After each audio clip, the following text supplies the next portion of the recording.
Bonsoir tout le monde. Donc aujourd'hui, nous sommes le 23 avril et nous avons le très grand plaisir d'avoir Nathalie Monson-Baudry avec nous ce soir pour présenter son livre « Être française et américaine, l'interculturalité vécue ». Et je vais d'abord commencer par présenter Nathalie.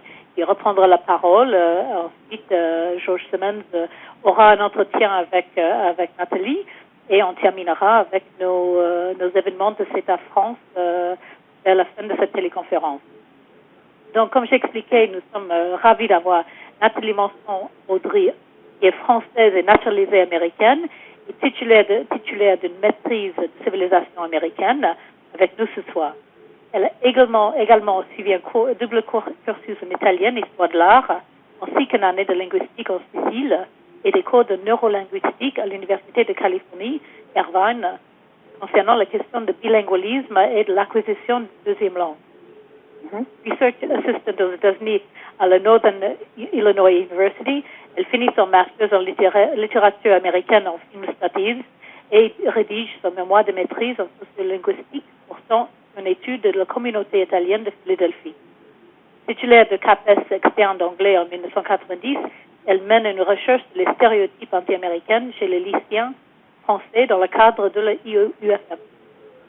En 1985, elle s'installe en Californie, d'abord professeure d'anglais au lycée international de Los Angeles, et ensuite elle devient l'assistante personnelle de réalisateur et historienne de cinéma Michael H. Wilson, fondateur de Vortex Productions à Malibu. Principalement axée sur la post-production cinématographique, elle réalisera des sous-titrages, adaptations et doublages des films américains indépendants sélectionnés pour les festivals de Cannes et Deauville. En collaboration avec Linguatech de Los Angeles et Penton Overseas Incorporated, elle traduit et prête sa voix aux versions françaises et italiennes audio de vocabulaire, méthode d'apprentissage de langue vivante, dont plus d'1 million d'exemplaires ont été vendus en Australie et aux États-Unis. Après 17 ans de vie aux États-Unis, principalement en Californie, elle a enseigné le management interculturel dans diverses écoles de commerce en France et a assuré l'interface avec l'Université de Californie Irvine, Global Management et International Marketing. Elle est également consultante en management culturel, notamment pour un grand cabinet de relocation à Paris.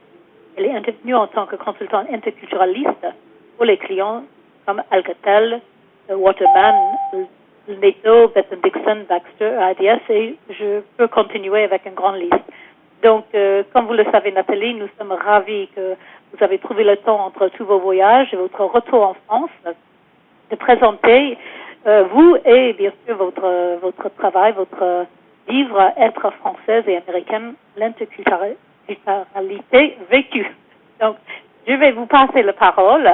Et donc, on va vous laisser le temps nécessaire, malheureusement toujours un peu contrainte, mais une bonne 25 minutes à peu près avant qu'on puisse ouvrir pour que les gens profitent de votre présence et poser des questions.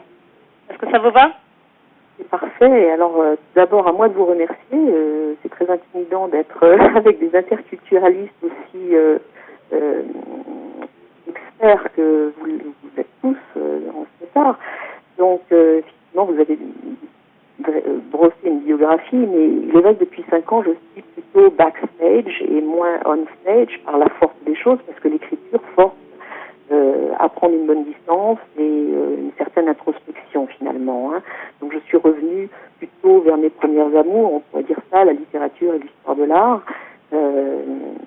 Et donc, je vais essayer de vous parler de ce livre, qui s'appelle d'ailleurs un essai, donc ça n'est qu'une tentative, comme son nom l'indique.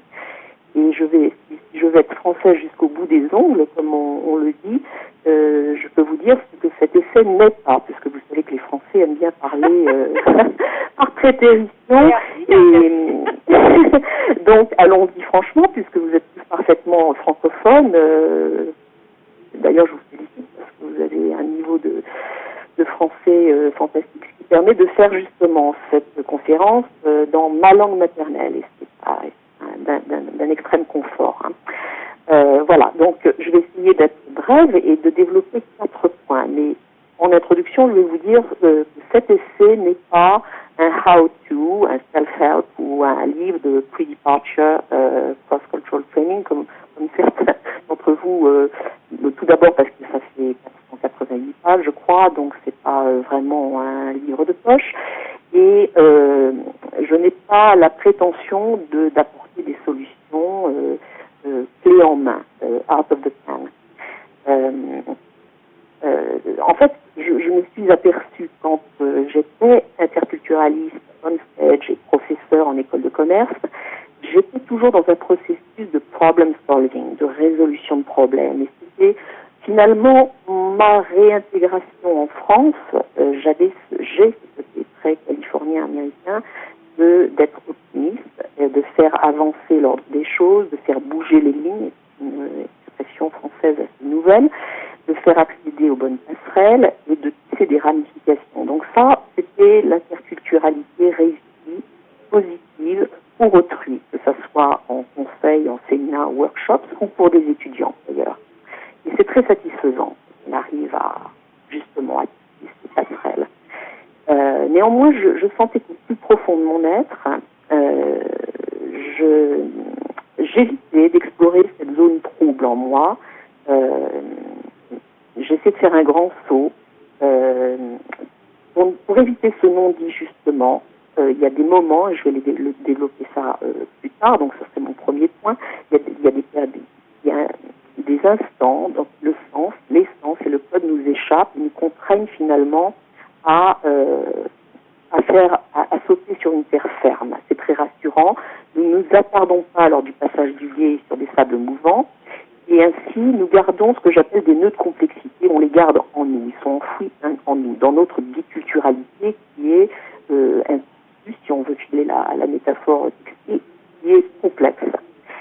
Et c'est en relisant Stendhal dans De l'amour, je suis retombée sur l'expression de la cristallisation amoureuse et que j'ai repris cristallisation culturelle, parce que je trouve que ça marche assez bien pour décrire en fait un instantané de la vie, une constellation, donc pour des interculturalistes bien sûr, ce serait peut-être des dimensions ou des valeurs interculturelles qui s'offrent à nous, des rencontres de la vie, des expériences, de multiples facettes, et dont nous ne pouvons saisir ou comprendre l'intégralité d'emblée.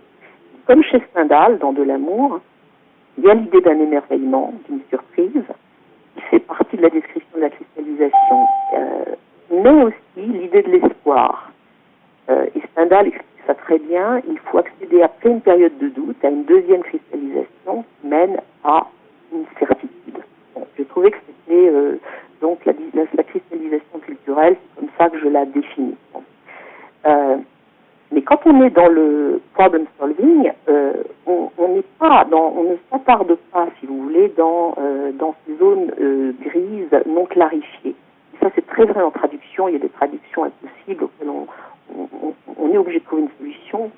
Et c'est notamment vrai dans le titrage, une pression des studios pour de toute façon livrer un produit fini pour un marché. Et donc, un titrage qui est une résolution de problème, et on a 15 jours pour réfléchir généralement. Donc, on n'est pas toujours 100% satisfait de la solution. On a une contrainte d'espace, mais on y pense encore des années plus tard. Hein. Ce sont des phrases qui nous hantent. Et certains moments dans la vie offrent la chance de mettre cet ensemble de choses en perspective, et pour cela, il faut la bonne distance. Et ça, c'est Pascal, le philosophe, qui nous le dit, trop de distance ou trop de proximité empêche la vue. Donc, quand on est trop dedans ou trop loin, on ne voit plus les choses. C'est un problème de myopie.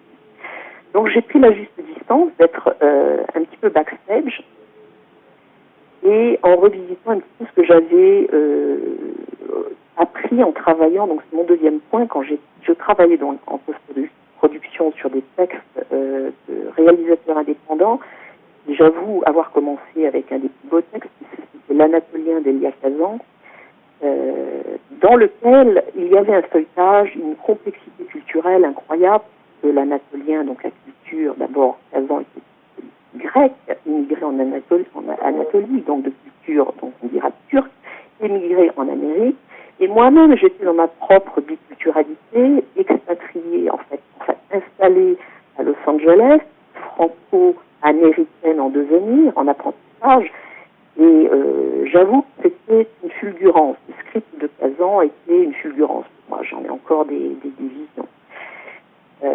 Donc voilà, une grande